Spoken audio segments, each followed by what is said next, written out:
مسله دا بیانیږي چې خوب ار چاته بیانول نه دی پکار. حدیث مبارک کې راځي الا حبیبا او لبیبا، خوب به دوه قسمه خلقو ته بیانوي چې کله خوب وویني. الا حبیبا او لبیبا، خوب بیا هغې کس ته بیانوي چې هغه ستا دوست وي، ستا خیرخوا وي، او بل دا چې هغه هوښیار وي، هغه هوښیار وي او ستا خیرخوا وي او د عقل خاون وي او د پوهې خاون وي، نو هغه ته به خوب بیانوي. ځکه روایاتو کې راځي وایي دا خوب نه دی، دا د بیانولو نه مخکې معلقې ولاړي چې کله یې ته چاته بیان کړي او هغې درته تعبیر وباسي نو دا خوب واقع شي. هسې نه که هغې درله غلط تعبیر وباسي او دا خوب په غلط طرف ورشي نو خوب به لبیب او حبیب ته بیانوي، خیرخوا ته د پوهې خاوند ته به بیانوي چې هغه درله صحیح تعبیر وباسي نو دا خوب به په هغې تعبیر باندې واقع شي. نو د دې وجې نه خوب به هر چاته نه بیانوي، او چې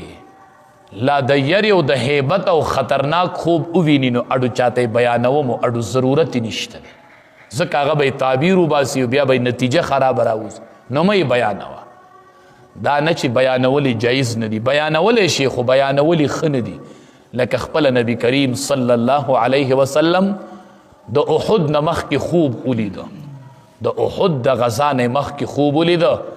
وی زما توره چې ده ذوالفقار، دا د امام الانبیا د تورې نوم وی دا ماته شوې ده، او اوښان او غواګانې ذبحه شوي دي، الالي شوي دي. دا خوب یې ولیده، صحابه کرامو ته دا بیان هم کوي داسې خوب مې لیدی دی، او د هغې خوب تعبیر دا